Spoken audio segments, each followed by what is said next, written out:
Judges, this is team 807. 807. So at this point, if you'll tell me when you're ready, I will start the timer.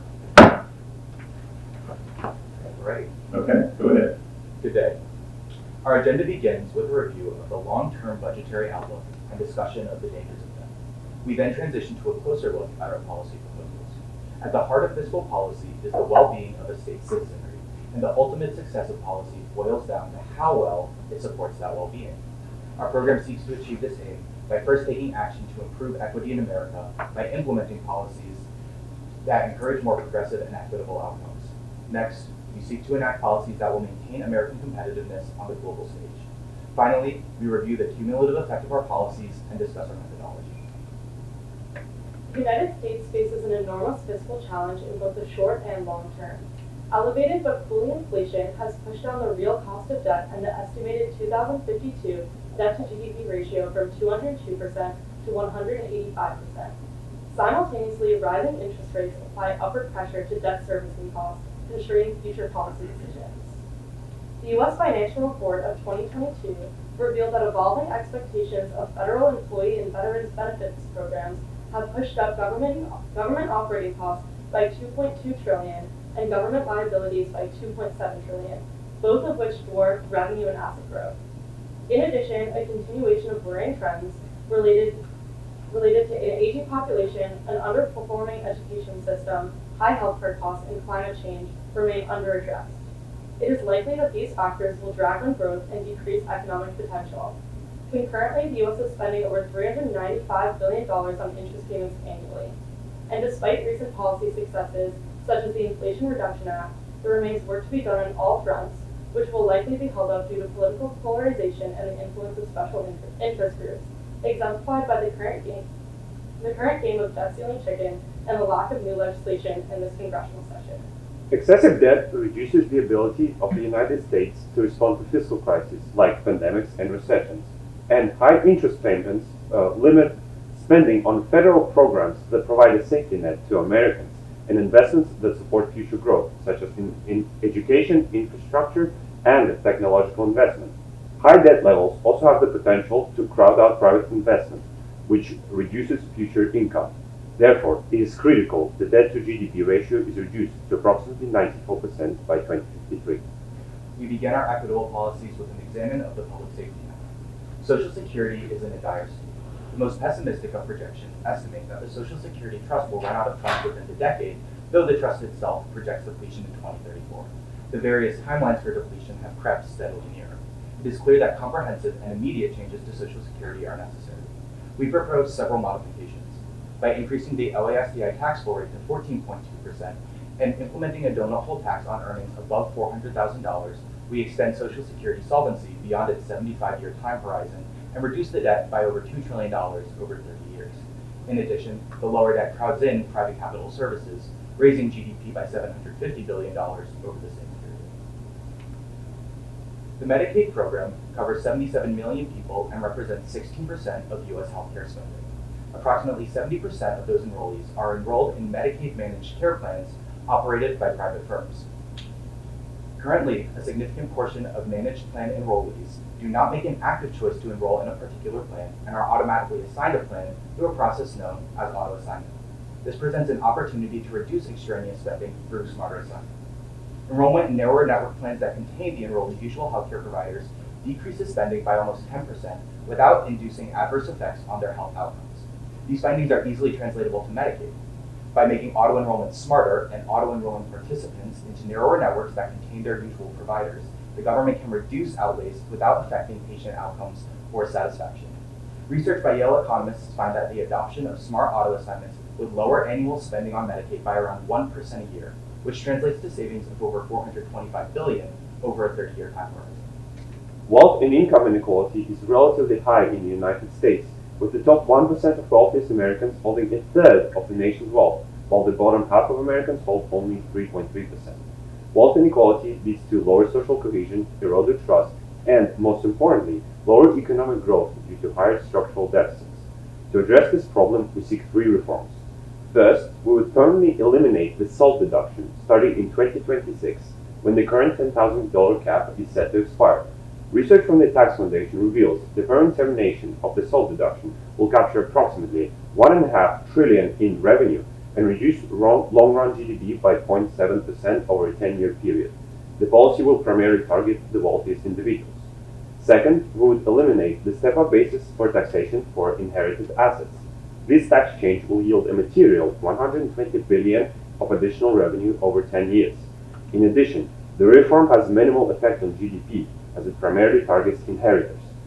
Third, we would remove tax exclusion for interest on municipal bonds, which would yield an additional $190 billion in revenue over a 10-year period, with less than 0.05% effect on long-term GDP. When paired with our other policies, the tax changes proposed create minimal impacts on our country's growth potential, while simultaneously capturing large swaths of revenue and dramatically enhances the federal government's ability to pay for future policy ambitions and addresses inequity. The cost of housing in high-growth cities has skyrocketed in recent decades. Excessive housing costs prevent rural and suburban workers from accessing higher productivity jobs offered in high-growth cities, thus lowering overall productivity and GDP. To promote access to higher productivity jobs, especially for low-income citizens, we propose investing an additional $8 billion per year in public transportation via FTA grants. These grants would provide for preservation and revitalization of existing public transportation, as well as funding of new transit systems. Following our investment program, we estimate an annual GDP increase of $45 billion by 2040 due to higher productivity. By making public transit a feasible option for commuting, we can increase access to more productive jobs, thus increasing our overall productivity. Climate change has already had real negative impacts on the well-being of American citizens, most severely the poorest Americans. Additionally, the CBO warns that climate change will lead to mandatory and discretionary spending increases with adverse budget impacts. Thus, immediate implementation of a carbon tax is necessary, as it would push energy consumption to a more socially optimal equilibrium. Our policy proposal includes an initial tax rate of $50 per metric ton of CO2 emissions, which grows at a 6% yearly rate, resulting in around $350 billion in annual revenue over the 30-year time horizon, while reducing emissions by approximately 20%. In addition, by using the Biden administration's social cost of carbon, we estimate that our carbon tax could save $3 trillion in private and public climate damages, such as wildfires, rising sea levels, and loss in property values. We now transition towards maintaining competitiveness on a global stage. Data reflect children from the United States from pre-K to 12th grade do not receive adequate access to high-quality education. According to the Program for International Student Assessment, U.S. children rank on par with children from Chile, Mexico, and Turkey, despite spending much more on public education. The academic achievement gap within the U.S. is also concerning, with high-income children outperforming low-income children. To address these issues, we propose two new annual investments. First, $40 billion into pre-K programs, and second, $83 billion into K-12 educational services. The pre-K program will be spent on voluntary, federal-funded universal program made available to all 3 to 4-year-olds. Over the next 30 years, this investment will increase GDP by $3.8 trillion and not pay for itself, rising $740 billion in budget surplus. Our second investment focuses on K-12 education, specifically lowering the number of students, hiring new teachers, and paying for extracurricular activities. The second proposal's GDP input equals $17.2 trillion, with a positive budget impact of $1.7 trillion. Investing in children as early as possible delivers many long-lasting benefits, such as better health outcomes, better academic performance, lower rate of drug use, increased labor productivity, and increased future tax revenue. Similarly, the U.S. Education Infrastructure Day is underperforming. In 2020, the American Society of Civil Engineers graded U.S. education infrastructure at a D+ level. Therefore, the education system is poorly positioned to accommodate enrollment growth, serve childcare programs, guarantee student safety, keep up with the technological progress, of late its vital role for the health and vitality of the surrounding communities. For example, by serving as voting centers, emergency shelters, and after-school enrichment centers. The solution would be an annual spending of $66 billion for 12 years to achieve industry standards for good quality. To ensure equitable distribution of funds, this is a federally mandated program. Over 30 years, the investment, coupled with increased worker productivity, are expected to increase GDP by $3.1 trillion and federal budget by $230 billion, respectively. As America hopes to increasingly invest in itself and maintain global competitiveness, the onus is on policymakers to make certain the country's workers can support such investments. Currently, federal worker training schemes such as WIOA train Americans in outdated skills, exacerbating national labor skills mismatch. According to the American Action Forum, 1/3 of participants are trained for installation, repair, and material movement services, despite it comprising a small 6% of total future job creation. Meanwhile, only 1 in every 10 participants receive managerial and technical training, 5 minutes remaining. even though it comprises a massive 44% of total future job creation. We propose simply reallocating trainees to in-demand sectors to mitigate labor skills mismatch, increasing GDP by an average of $18 billion per year. In addition, such policy has high political feasibility, for it requires no additional spending and promises to upskill and disadvantaged working class people, appealing to both parties. Continuing our human capital focus. The mental health crisis remains an unaddressed problem. Research done by the University of Alabama found 21% of U.S. adults report mental illness, with half going untreated. This state of affairs forces the country to bear significant economic costs as mental health issues simultaneously lead to diminished labor productivity, labor participation, tax receipts, and increased welfare expenditures. Scaling up investments in training and supervision of non-specialist professionals, drug safety monitoring, health promotion campaigns, and information systems will improve our country's collective mental well-being, which reduces worker absenteeism and presenteeism and increases productivity. Our calculations estimate the U.S.-specific scale costs $98 billion over 30 years, but return $460 billion increase in GDP and an improvement of mental health. Due to demographic shifts, the U.S. immigration system is now in more need of reform than ever. The number of U.S. residents over the age of 65 grew by more than 1/3 between 2010 and 2020. Additionally, the lack of U.S.-born workers looking for jobs with low skill requirements and lower rates of mobility among U.S. workers has led to mismatches between where jobs are and where workers live. To address these issues, we should first extend the path to citizenship for all 11 million undocumented immigrants residing in the country. We also seek to increase yearly immigration rates into the U.S. by 50% per year. The second portion of our immigration policy focuses on addressing the cost of immigration to state and local communities. We propose introducing a new method for determining the communities that qualify for funds, the Immigration Impact Index. $2,500 would be remitted to state and local governments per new immigrant. We expect that this reimbursement would require $2.6 billion in additional spending per year, and in total these policies would add $5.6 trillion to U.S. GDP by 2052. Military budget efficiency is key for the United States to stay ahead of its competitors.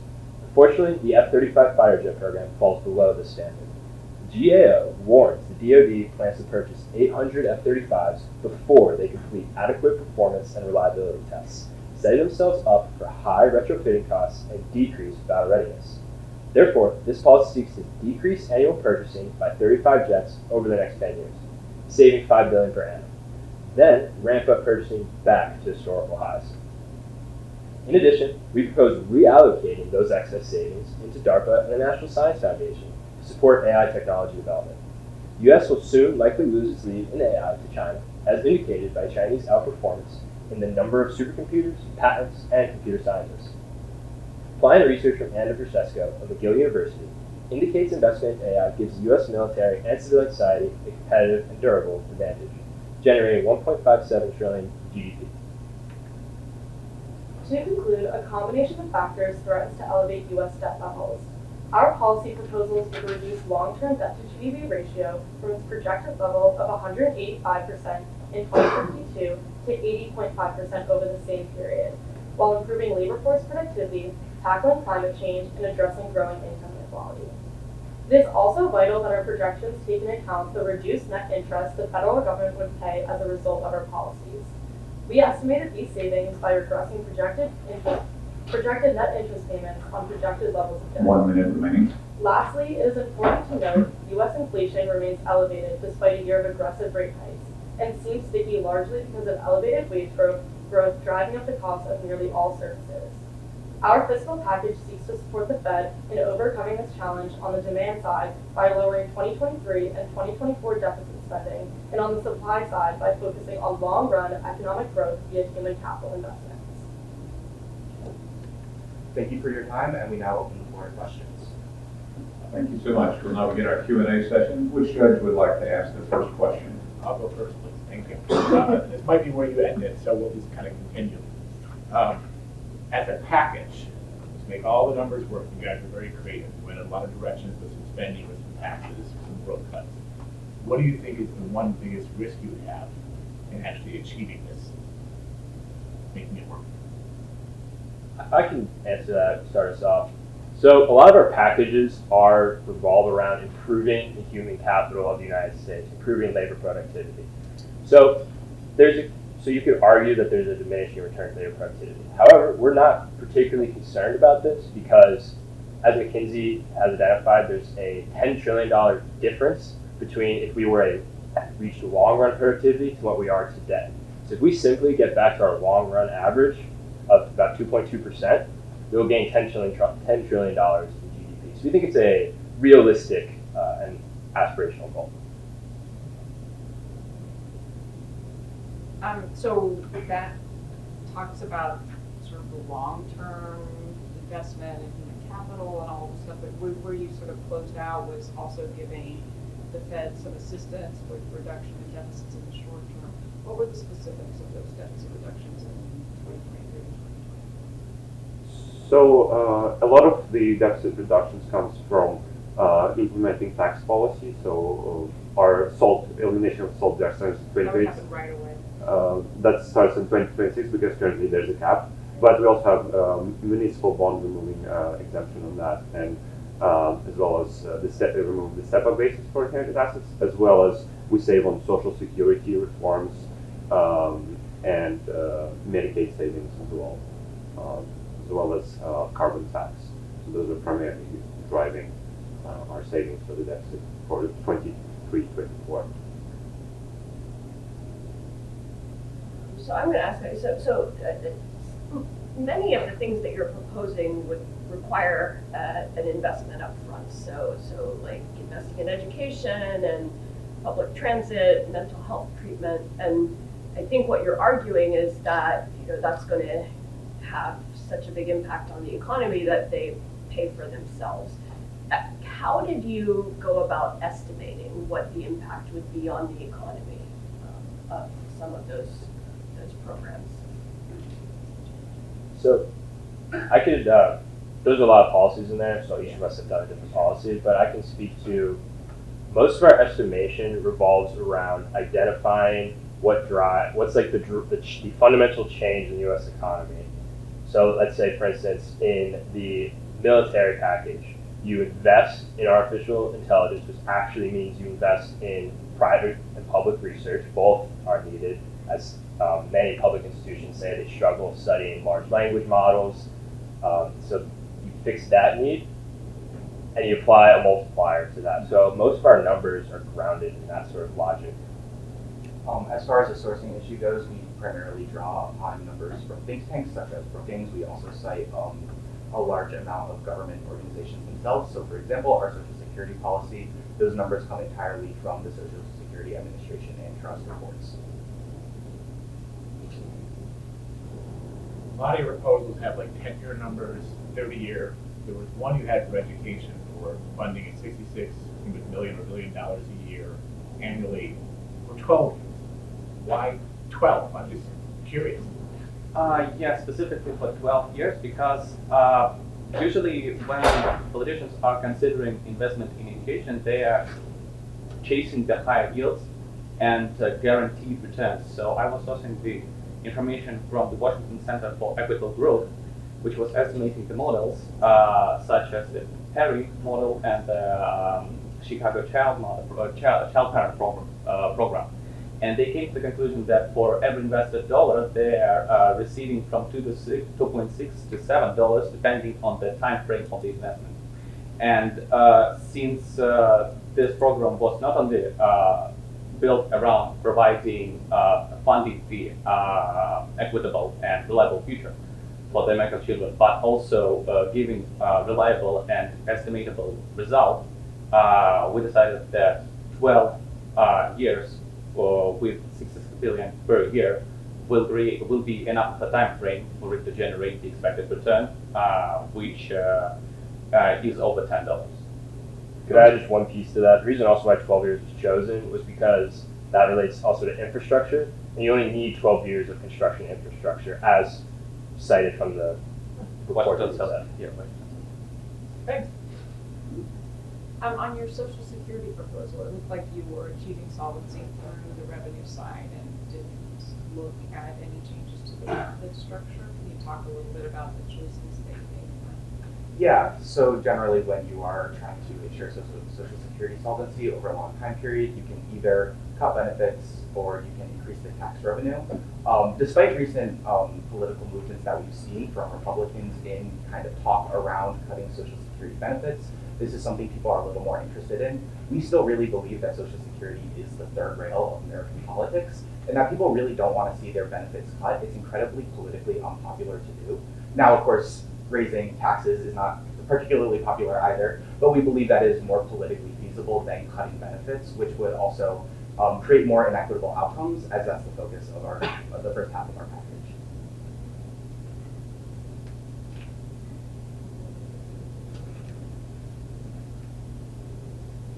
You're waiting, I have two more.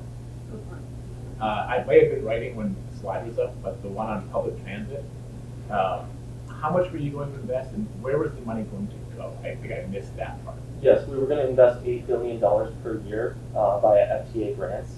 So Okay. grants from the Federal Transit Administration to states as well as municipal governments. And the last one I kind of have curiosity. You can answer this heavy, like, through fiscal economic reasons, we don't tax the federal level muni bonds, the state and local, is to basically reduce the cost of borrowing for state and local governments. So if you get rid of it, you're by default going to raise it. Do you care?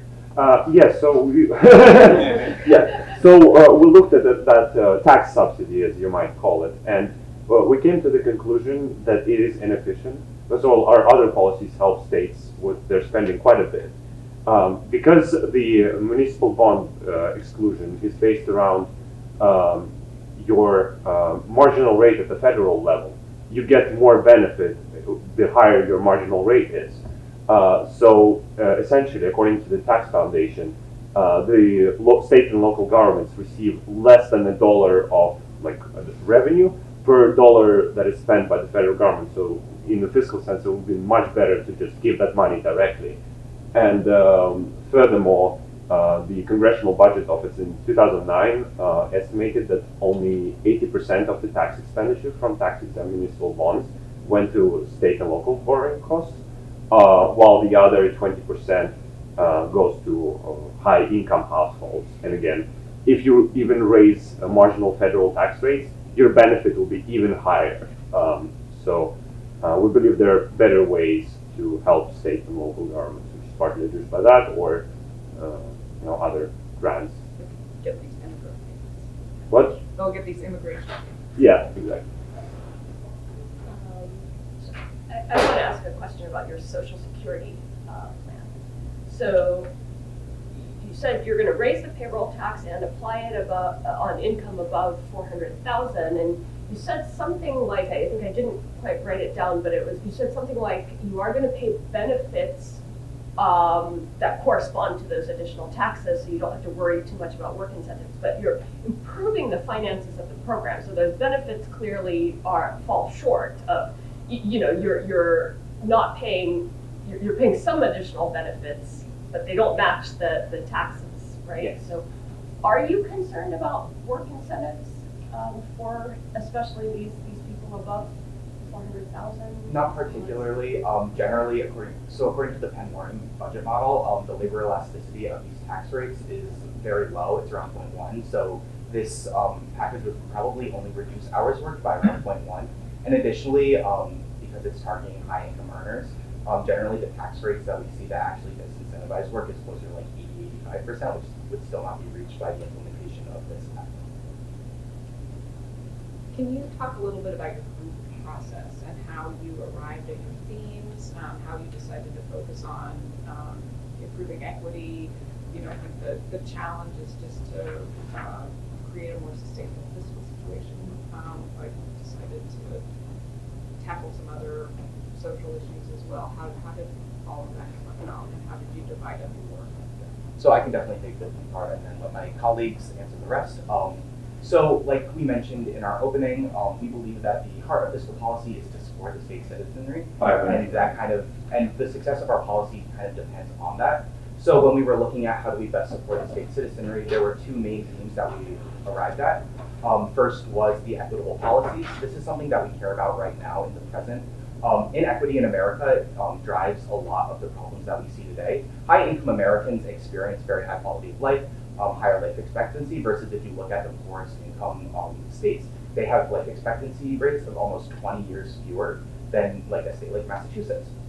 And so we realized that not only do we need to address these income and benefit inequalities because it creates spillover effects. And additionally, by addressing these, we also create the better financial systems that we see where like better education leads to higher quality of life and higher tax revenue. That being said, that's something that's affecting us right now. We care a lot about this because it's affecting Americans today where we're already seeing these adverse impacts of things like climate change and benefit structures. The long-term competitiveness that we want on global stage is more long-term. The US right now enjoys a very premier status within the world. People still want to come here, they want to work here. We are the fiat currency. And so, however, that's not something that may always be the case. We know other countries, such as China, are looking to be the world's reserve currency and kind of obtain that status. So our ideas for maintaining competitiveness on a global stage are long-term policies, thinking about where will we be in 30 years, will we be able to maintain this position? Yeah, and then going about choosing our policies, there were kind of three existential crises we wanted to address. So obviously climate change being one, the aging population in the United States and like labor force productivity, and then also the growing deficit largely driven by entitlement spending. So I think that's why we, for one, focused on bringing people into this country through our immigration system and addressing entitlement reform through Social Security, and then also having our carbon tax being a large driver of revenue, which also reduces emissions in this country. Should we continue? Yeah, just really it's all about the weighing mechanism, like to Sawyer's point, to that person's point. One can balance the budget, or rather reduce the deficit. It's really hard to do it while improving life expectancy, improving quality of life, and prefer a broad base. So that was really the challenge for us, and that's how we determined our themes. For me personally, the topic of the American public education was some sort of a boogeyman whom I never had an opportunity to meet in real life. However, after I was introduced to the team, I was thinking that probably there should be one overlapping theme that centers the problems of life expectancy and crime and ailment spending, everything on one topic, and what can that be but not public education. And after reading the report by Richard Lynch, which unfortunately is currently a bit outdated, I got the inspiration for simultaneously rebuilding physical and mental infrastructure of American students and kids by incentivizing them to spend more time inside the school facility, while at the same time making the experience within the school facility bearable and on the level with something that students do. I'm going to ask you a wrap-up question at the end of your... About 1 minute. We got about 1 minute left. Do you think you've been talking about your proposals, given discussions of feasibility? Taking your entire package, what is the one proposal you think you'd have the easiest chance of getting passed by Congress, and what is the one you think would be the hardest? Yeah, the job training is the easiest. I can speak to that because it doesn't require additional spending. It reforms the WIOA, which applies to working class, unemployed, impoverished, indigenous people, veterans, all groups that both parties are sympathetic to their interests. It's particularly easy to pass. For the hardest, in our estimation, I would say, would be eliminating the SALT deduction, because there's a lot of resistance from states that have high state taxes, although they currently have like workarounds using pass-through taxation. but we feel like in recent years, that was like the most, why we should remove the cap entirely in home. I also think. Time has expired. Thank you so much for your great work. You may now join us in the audience. Hey.